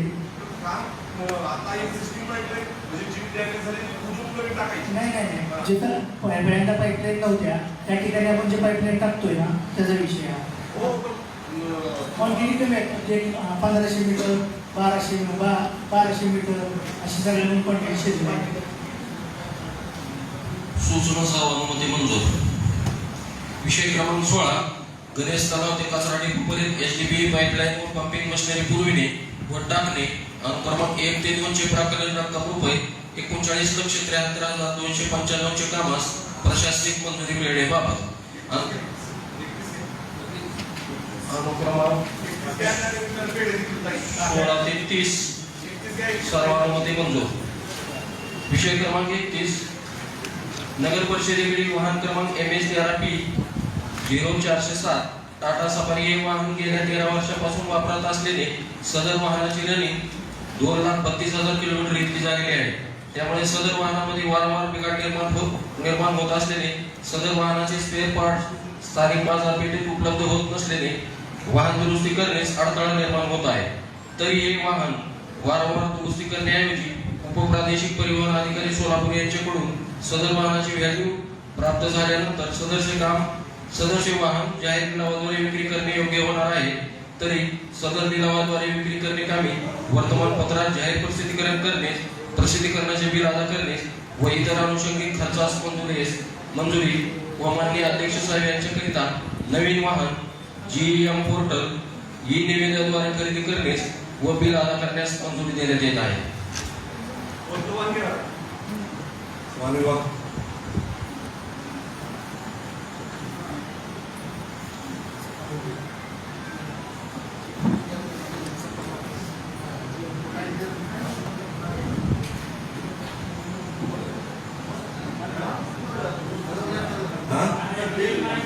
बरोबर नाही कधी थांबायचं विषय कोरोनाला आल्याच्या वाहन ठरवलं तुम्ही कुठले घ्यायचं 20 लाखाची मर्यादा आहे त्या 20 लाखात कुठलं चांगलं वाहन मिळत नाही काउन्सिलचा ठराव करा आणि डीएबीची परमिशन तरतूद वाढवून घ्या तरतूद वाढवून सवय लागली की इथं संभ्रम निर्माण करायचा 20 लाखाच्या पुढे काय किंमत लागली तर पार्टी सवय लागते. नाही पार्टी भेटी नसते पार्टी नगरपालिका असं नाही नगरपालिकेच्या नगराध्यक्षाला गाडी घ्यायची असं नाही पार्टी भेटी असलं बघा तुम्ही आता पाणी पुरवठा नाही झाला आम्ही सक्षम नाही गाडी असं नाही असं एक मुद्द्याची चर्चा बिघडीवर घेऊ नका मी चांगल्या भावनेनं बोलतो कुठल्या ऐका ना माझी भूमिका ऐका 20 लाखाची गाडी पुरेशी नाही त्यामुळे तुम्ही डीएमएल ला प्रस्ताव पाठवून अतिरिक्त अवर्ग दर्जाची नगरपालिका आहे रोड पॉप्युलेशन आहे 2.5 लाख लोक शहर चांगली गाडी काढा गाडी चांगली घेतली तर नगराध्यक्ष आम्हाला मिळाली सभागृहात भविष्यात आम्हाला पेढ देतील पाणी चांगली व्यवस्था चांगली होईल शहरात 20 लाखाची एक चांगली गाडी तुम्ही ऐका तुम्ही प्रत्येक गोष्ट आम्हीच करतो जर म्हणलं तर शक्य आहे मग पाणी पण येत नाही आम्ही घेतो गाडी येत नाही आम्ही घेतो असं कसं असते मी बोलतोय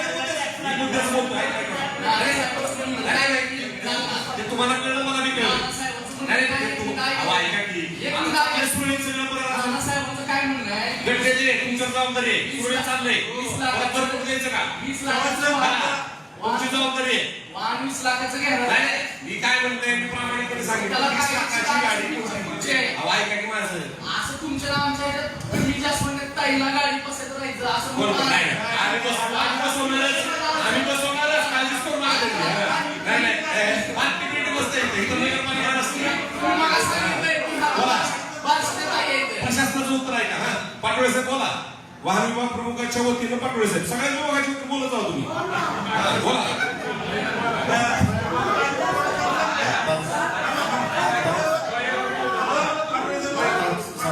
पटलावर सन्माननीय नगराध्यक्ष साहेबांच्या वाहनाचा खरेदीचा विषय आलेला आहे.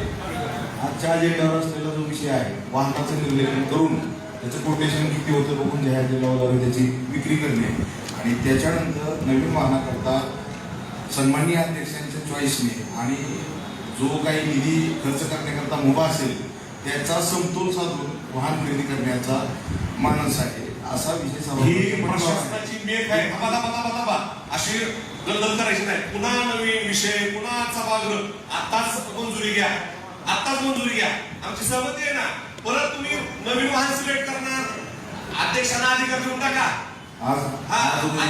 आजच्या ठरावात अध्यक्षांना अधिकार द्या अध्यक्षांना अधिकार अध्यक्ष आणि मुख्याधिकारी संयुक्तपणे गाडी निश्चित करतील गाडीचा रंग गाडीचं कुठलं मॉडेल काय असेल ते त्यांनी निश्चित करावं आणि या संदर्भात अधिक निधीची तरतूद लागत असेल तर डीएमएची पाठपुरावा मुख्याधिकाऱ्यांनी करावा सदरची सूचना घेऊन घ्यावी सन्माननीय अध्यक्षांच्या समोर ठेवून त्यावर निर्णय व्हावा त्याच्यानंतर सदरची सूचना रेकॉर्डवर घ्यावी सन्माननीय अध्यक्षांच्या परवानगीने त्यावर निर्णय घ्यावा. तर याच्यामध्ये 15 लाखाची मर्यादा आहे 20 लाख नाही 15 लाखाची मर्यादा आहे. नवीन वाहन स्थायी निर्देश प्रमाणे अवरोध नगरपालिकेला 15 लाखाची स्थायी निर्देश सूचना आहे शासन आदेश मी वाचलेलं सांगतो तुम्हाला 20 लाख रुपये तरतूद आहे आणि नगरपालिकेकडे शासनाचं धोरण आहे त्याप्रमाणे 15 लाखाची माननीय अध्यक्ष महोदयांना गाडीची लिमिट दिलेलं आहे आणि याप्रमाणे जीएम पोर्टलला आकाशी नाना म्हटल्याप्रमाणे आपल्याला जीएम पोर्टल ते मार्केट रेटपेक्षाही स्वस्त वाहन मिळते आपल्या अध्यक्षांना सुटेबल होईल अशी योग्य गाडी उपलब्ध असेल पहिल्यांदा मला आरटीओ कडून त्याचं व्हॅल्युएशन करून घ्यावं लागेल स्क्रॅपसाठी त्यानंतर पुढची प्रक्रिया आपण म्हणल्याप्रमाणे करू गाडी ठरवण्याचा गाडी घेण्याचा सर्वाधिकार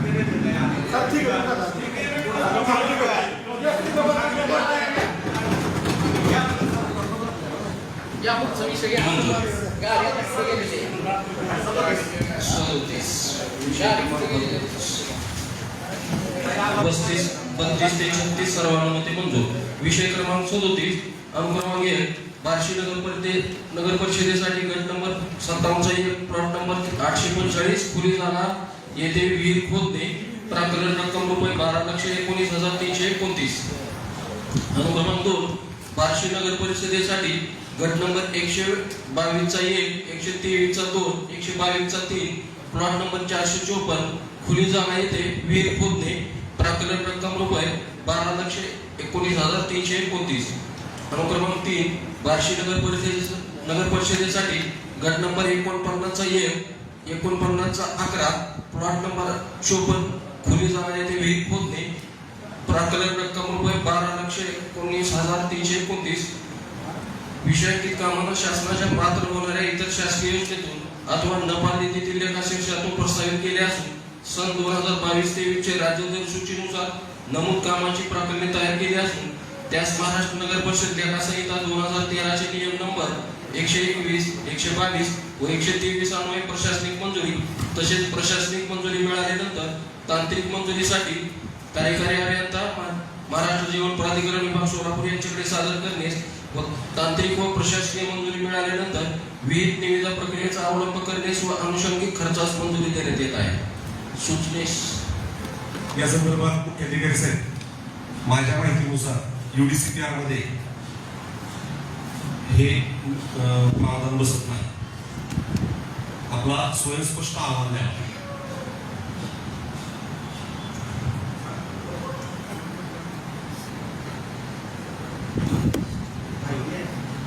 मी गोष्ट तपासतो आपण म्हणतो पण याच्याकडे मला कळलं नाही आपल्याला कुठला मुद्दा बसत.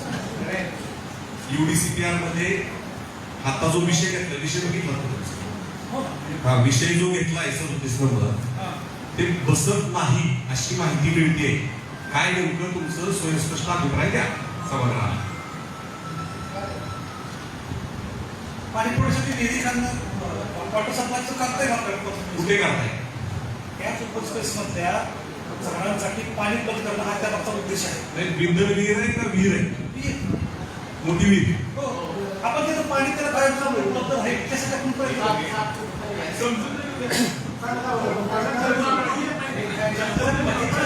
बगीचा वाचवणे हा तर मागचा उद्देश आहे.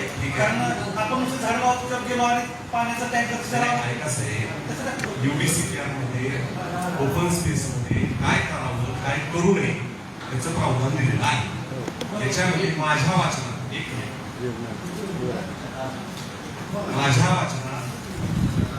अशा पद्धतीचं काम नाही.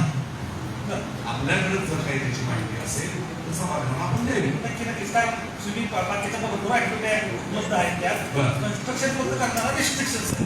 आपण तिथं विहीर बांधतो जे की सणासाठी उपलब्ध आहे. त्यामुळे हे गोष्ट मला वाटत नाही तर तुम्ही म्हणताय की तपासून घेतो विषय मंजूर झाला काय तपासून नाही. मग माझ्या मनात दिलेली करत आहे कारण आपण कन्स्ट्रक्शन कुठलंच करत नाही. ते बघायची गोष्ट नाही तर काय आहे प्रचंड सजग नागरिक आहे बार्शी. सभागृहात निवडून यायला काय काय परिश्रम लागतात ते खाली आम्हाला माहिती आहे. त्यामुळे उद्या कोणी चुकीच्या पद्धतीने ह्याचा गैरवापर केला तर घोटाळा होईल. काळजी घ्या. ठीक आहे. सूचना सर्वानुमते मंजूर. विषय क्रमांक 38 प्रभाग क्रमांक 17 उपळाई रोड सायबर नगर सुरवशेगर ते अलीपूर रोड रस्ता काँक्रिटीकरण करणे प्राकलन रक्कम रुपये 1,65,04,034 रुपये. क्रमांक 2 प्रभाग क्रमांक 17 उपळाई रोड सायबर नगर ते सुरवशेगर रस्ता काँक्रिटीकरण करणे प्राकलन रक्कम रुपये 1,65,04,034 रुपये. विषयांकित कामे लोकशाही अण्णाभाऊ साठे नागरिकवस्ती सुधारणा योजना व या कामासाठी पात्र होणाऱ्या इतर शासकीय योजनेतून अथवा नफा निधीतील लेखाशीर्षातून प्रस्तावित केले असून सन 2022-23 च्या राज्य दर सूचीनुसार नमूद कामाची प्राकलने तयार केली असून त्यास महाराष्ट्र नगर परिषद लेखासंहिता 2013 चे नियम नंबर 121, 122 व 123 अन्वये प्रशासनिक मंजुरी तसेच प्रशासनिक मंजुरी मिळाल्यानंतर तांत्रिक मंजुरीसाठी कार्यकारी अभियंता महाराष्ट्र जीवन प्राधिकरण विभाग सोलापूर यांच्याकडे सादर करण्यास व तांत्रिक व प्रशासकीय मंजुरी मिळाल्यानंतर विहित निविदा प्रक्रियेचा अवलंब करण्यास व अनुषंगिक खर्चास मंजुरी देण्यात येत आहे. सूचनेस अनुकूल मते. सूचना सर्वानुमते मंजूर. विषय क्रमांक 39 उद्योग ऊर्जा व कामगार विभाग यांच्याकडील निर्णय क्रमांक अपारंपरिक ऊर्जा 2015 दिनांक 22 जून 2017 अन्वये राज्याचे ऊर्जा संवर्धन धोरण 2017 राबविण्यास मान्यता दिलेली आहे. नगर विकास विभाग यांच्याकडील दिनांक 25 जुलै 2025 च्या शासन निर्णयानुसार राज्यातील सर्व नागरी स्थानिक स्वराज्य संस्थांमधील क्षेत्रात पतदिवे यंत्रणा कार्यान्वित करण्याबाबत कळविण्यात आलेले आहे. त्यानुसार माननीय सहआयुक्त नगर परिषद प्रशासन संचालनालय यांच्याकडील दिनांक 3/10/2025 च्या पत्रान्वये महाराष्ट्रातील सर्व नागरी स्थानिक स्वराज्य संस्थांमधील क्षेत्रातील विद्यमान LED पतदिवे देखभाल दुरुस्ती तसेच नवीन LED लाईट्स आणि CCMSचा पुरवठा स्थापना आणि देखभाल दुरुस्ती 10 वर्षासाठी राज्य स्तरावर नेमलेल्या निविदाधारक Messrs BAC Infratech private limited आणि Messrs Vinkal global private limited JVN यांना दिनांक 10/10/2025 अन्वये कामाचा आदेश देऊन स्थानिक स्वराज्य संस्थांनी या संस्थेबरोबर करारनामा करण्याबाबत कळविण्यात आल्याचे पाहिले. तरी शहरातील पतदिव्यांसाठी महाराष्ट्र शासनाने नेमलेल्या नमूद दोन्ही एजन्सी यांच्यासोबत करारपत्र करण्यास, त्यांच्याकडून विविध क्षमतेचे LED दिवे CCMS खरेदी करण्यास व त्यांच्याकडून बसविण्यात आलेल्या व विद्यमान LED पतदिव्यांची देखभाल दुरुस्ती 10 वर्षे करून घेण्यास व करारपत्राप्रमाणे इतर आवश्यक विद्युत कामे करून घेण्यास, त्यांना मासिक परफॉर्मन्स सर्टिफिकेट देण्यास, तसेच शासन निर्णयानुसार स्थानिक स्वराज्य संस्थांच्या अर्थसंकल्पामधून देय रक्कम वेळोवेळी नमूद फर्म यांना अदा करण्यास मंजूर देण्यात येत आहे. अध्यक्ष महोदय, स्थानिक स्वराज्य संस्था म्हणून नगर परिषद बार्शीचा एक लौकिक आहे आणि आज अशा पद्धतीचे जर विषय बघितले तर खरोखरीच आपण कायदेशीर वाहन करायला पाहिजे सगळ्यांनी मिळून. कारण जर DMA ऑफिस मधनं अशा पद्धतीनं टेंडर काढून आपल्या अधिकाराचा हिसकावून घेण्याचा प्रयत्न होत असत, आता ही जी काही LED दिव्यांच्या देखभाल दुरुस्तीची पद्धत आहे त्याच्यामध्ये 118 रुपये पर पोल, 12 लाख रुपये पर महिना आणि 1,44,00,000 रुपये त्या ठेकेदाराला द्यायचे. हे पैसे द्यायचे नगरपालिकेने, मात्र टेंडर काढले DMA. नीट गंमत पहा, हे संकट संपूर्ण नगरपालिकेवर आहे. आज माझ्या माहितीप्रमाणे हेच काम आदमासे साधारण अंदाजे 50 ते 60 लाख रुपयात होते आणि त्या कामासाठी आपल्याला 1,44,00,000 रुपये या बार्शीकरांच्या खिशातले मोजावे लागणार आहे. अशा पद्धतीनं DMA असेल किंवा राज्य शासन असेल, स्थानिक स्वराज्य संस्था म्हणून आपण त्यांच्या अखेरीत काम करत असताना जर असे वेगवेगळे निर्णय आपल्यावर थोपवले जात असतील, अजून एक जेट मशीनच्या बाबतीत आपण पाहिलं असेल. जेट मशीन टेंडर काढलं DMA ऑफिसने आणि ती वापरायची, आपण बिल देणार, ते कशातनं बिल देणार, ते स्वतःच नाही येता येईल, ते बिल आपल्या पैशातनं जे निधी आपल्याकडे शासनाचा वर्ग होतो त्यातनं ते बिल परस्पर देणार आहे.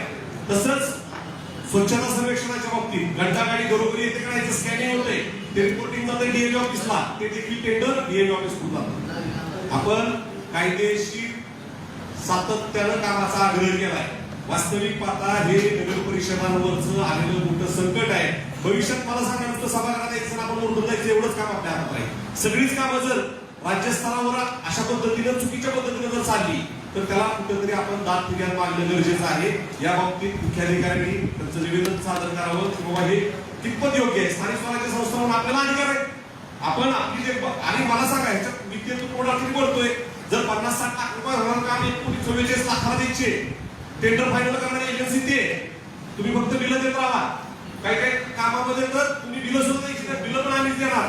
अशा पद्धतीने हे चुकीचं काम चाललेलं आहे. तर याला कुठेतरी सर्वांनी मिळून सार्वत्रिक आवाज देण्याची गरज आहे. मुख्याधिकारी यापूर्वी देखील स्ट्रीट लाईट मेंटेनन्स बद्दल राज्य शासनाची ESL कंपनी होती, त्यांच्यामार्फत मेंटेनन्स होत होता. काही गोष्टी मुन्सिपल ॲक्टप्रमाणे शासनाचं थेट नियंत्रण परिषदेत राहते आणि काही गोष्टी नगरपालिका कंपल्सरी राज्य शासन करू शकते. त्याचाच आधार घेऊन ही देखील पॉलिसी झालेली आहे आणि त्यानुसार आपण असं एजन्सीसोबत करार करणं शासनाला बंधनकारक आहे. शासनाचे प्रतिनिधी म्हणून हे उत्तर तुमच्याकडे अपेक्षित होतं, परंतु नगरसेवकाच्या भूमिकेत नाही निर्णय बघा. हा वास्तविक आता नगरपालिकेवर चालले आहे ना, याची टेंडर पद्धत असेल किंवा त्याच्या सगळ्या प्रोसेस आणि ह्याच्यातला येणारा आर्थिक प्रोसेस शेवटी हे नाही बोलतोय मी तुम्हाला, संकट आहे आपल्यावरच. शासन निर्णय करतो आपल्यावर संकट आहे नगरपालिकेवर. उद्या भविष्यात त्यांनी जर ठरवलं इतक्या आम्ही टाकून देणार, ही कुठली पद्धत आहे? आम्ही तुमच्या विरोधात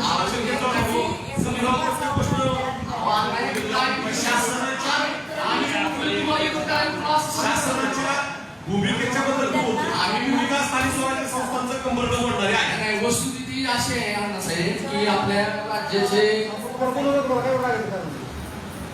नगरविकास मंत्री आदरणीय रत्नाबाई शिंदे आहे. हा कसा आहे, महाराष्ट्र राज्य लेवलचा विषय आहे आणि समजली मला की नगरपालिकेसाठी एवढे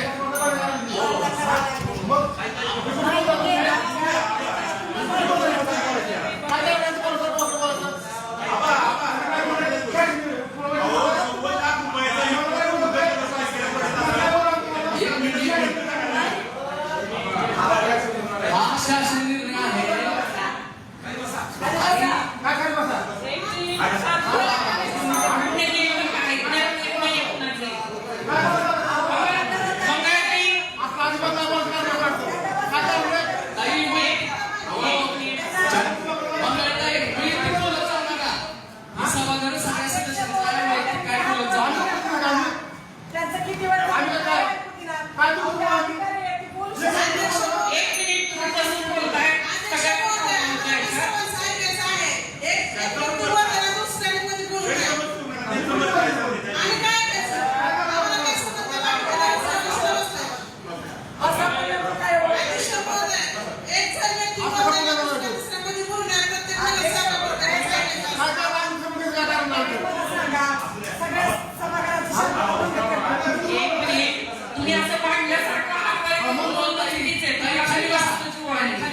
आपण सभागृहात बोलतोय शिस्तीत आणि शांततेत बोला.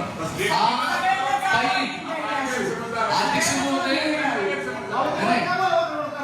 संभ्रम ऐका सदस्यांमध्ये बी आणि शहरामध्ये बी या गोष्टीचा संभ्रम नको म्हणून तर मी या ठिकाणी विरोध म्हणून नाही, पण काय वास्तव आहे, वस्तुस्थिती आहे की राज्य सरकारचा हा निर्णय आहे, हा सगळ्या महाराष्ट्रातल्या नगरपालिकेला त्याला स्वीकारावाच लागणार आहे आणि ते कंपल्सरी आहे.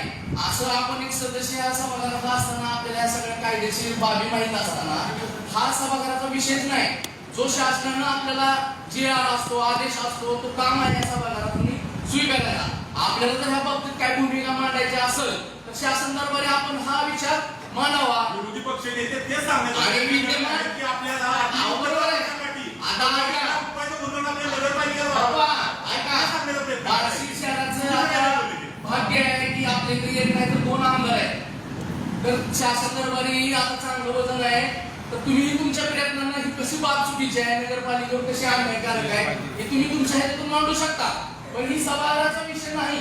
ज्या ठिकाणी या ठिकाणी आज जर आपण बघितलं तर महाराष्ट्रात ही विषय आहे आणि आपल्याला नागरिकांना सुविधा देत असताना ना अण्णासाहेब आपल्याला लोकांना अंधारातून उजेडाकडे न्यायचंय, लोकांना पाणी पुरवायचंय, सगळ्या बाबीचा विचार करावा लागणार आहे. कुठेतरी कायद्याच्या पलीकडे जाऊन लोकभावनेचा विचार करावा लागतो आणि ज्यावेळेस लोकभावनेचा विचार करत असताना कायद्याच्या पलीकडे जाऊन विचार करावा लागतो.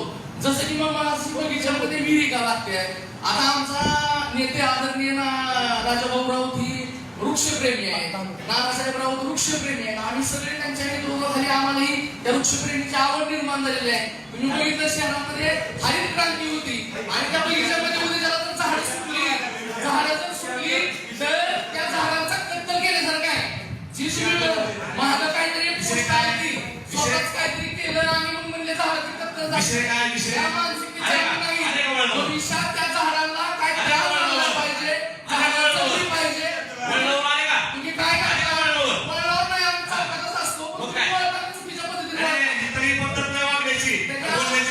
विषयाच्या अनुषंगाने बोलणं अपेक्षित आहे. नगरपालिकेच्या कौन्सिलमध्ये शासनाचा जरी निर्णय असला तर आपलं नुकसान होत आहे, नागरिकांच्या टॅक्सचं नुकसान होत आहे. तुमच्या खुश करण्याच्या प्रयत्नात विनाकारण भाषा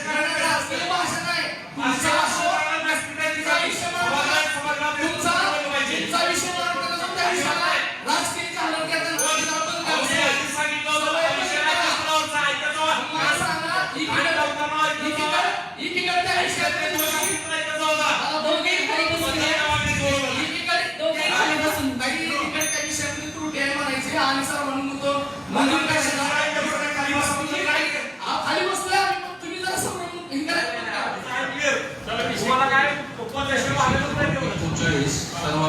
मंजूर.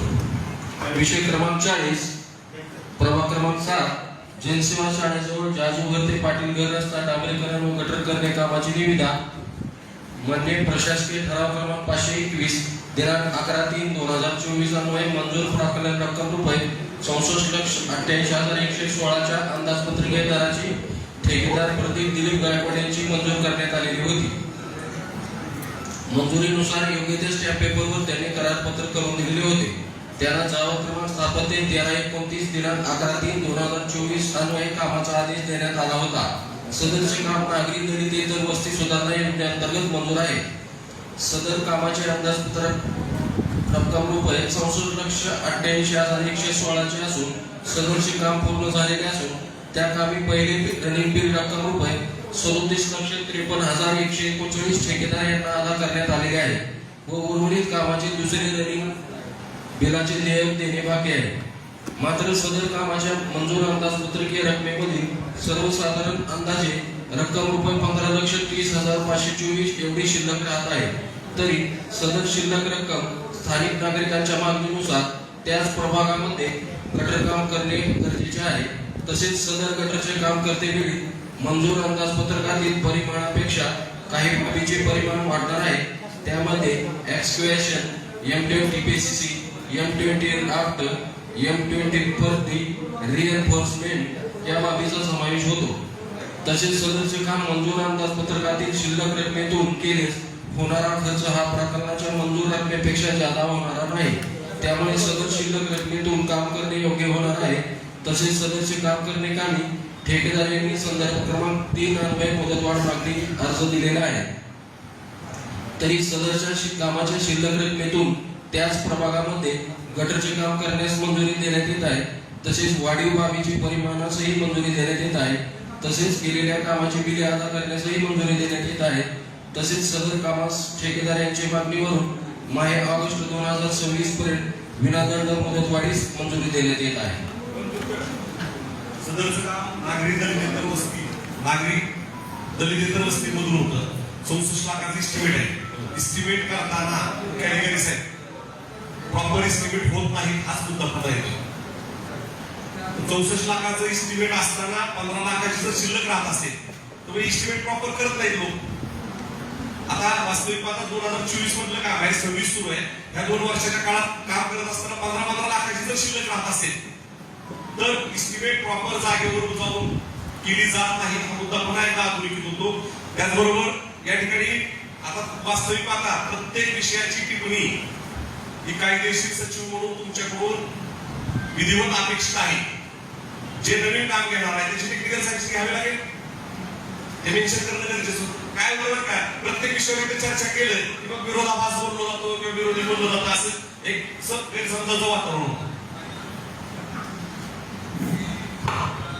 म्हटल्याप्रमाणे आपण यात फक्त 64 लाखाचं काम होतं, 15 लाखाचं सेलिंग आहे. दुसरी गोष्ट जे आयटम आपण गटर करतोय मूळ काम मंजूर असताना रस्ता आणि गटर आहे. फक्त त्यानंतर 15 लाखाच्या आतच आपलं काम होऊ शकतंय आणि त्याच प्रमाणात करतोय. तर सभागृहाच्या निदर्शनात आणून आपण हे काम करतो. आयटम ऑलरेडी इस्टिमेट आहे, त्यामुळे काय वाढ होणार नाही. इस्टिमेटला रकमेला मंजुरी आहे आणि तिथल्या कामाच्या सिच्युएशनला मंजुरी आहे. जे काम प्रॉपर सुचवलेलं होतं इस्टिमेटला आता नव्यानं तुम्हाला काम करावं लागते ना. पण आपलं जे इस्टिमेट सेलिंग आहे त्याच क्वांटिटी काम मंजूर घ्यावे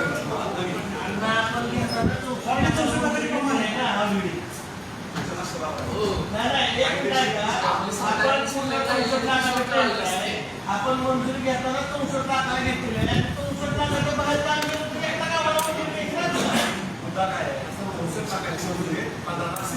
म्हणजे प्रामाणिकपणा दिसते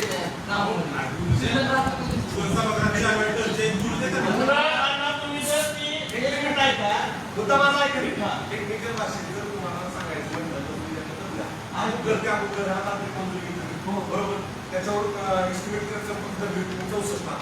आता त्या अगोदरपर्यंत मला सिव्हिल झालं. आता नवीन काम करायचं तुम्हाला नवीन नाही त्याच कारणामुळे नवीन असतं ना. जर 64 लाखाच्या इस्टिमेट पुढे गेलं तर आपण मंजुरी घ्यायची आपण तिथे कुठं आहे 64 लाख आणि ह्याचा अर्थ आहे की आपले इंजिनियर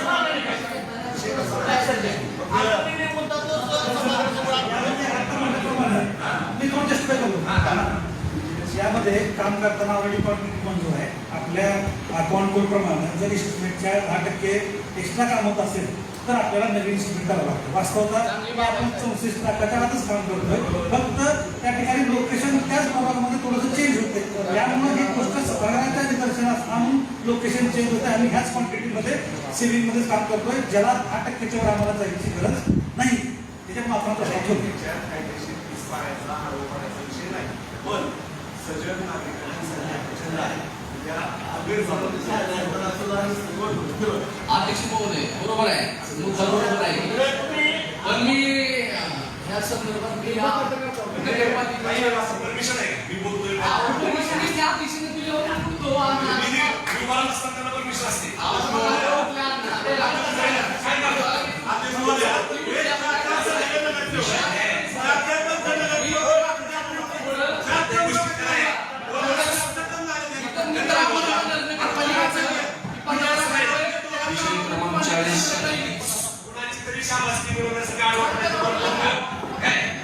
विषय क्रमांक 40 सर्वांमध्ये मंजूर. आयत्या वेळेचा विषय क्रमांक 1 आलेला आहे. All India institute of local self government या संस्थेच्या नियामक मंडळ निवडणुकीसाठी निर्वाचन गट गठीत करण्याकरिता निवडून आलेल्या विद्यमान 2 नगरसेवकांची नावे कळविण्याबाबत परिपत्रक प्राप्त झाले आहे. सदर परिपत्रकाच्या अनुषंगाने माननीय अध्यक्ष महोदय यांनी त्यांचे स्वतःचे व सौ कांचन नितीन मोहिते यांचे नाव कळविण्याबाबत सूचना दिलेल्या आहेत. प्रस्तुत विषय सर्वसाधारण सभेपुढे मंजूर करून नावे कळविण्याबाबत निर्देश प्राप्त आहेत. त्यास अनुसरून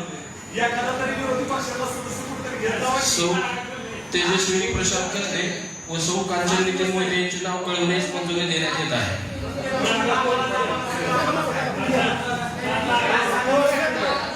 सर्वांमध्ये सर्वांना विनंती करतो, राष्ट्रगीत होईल.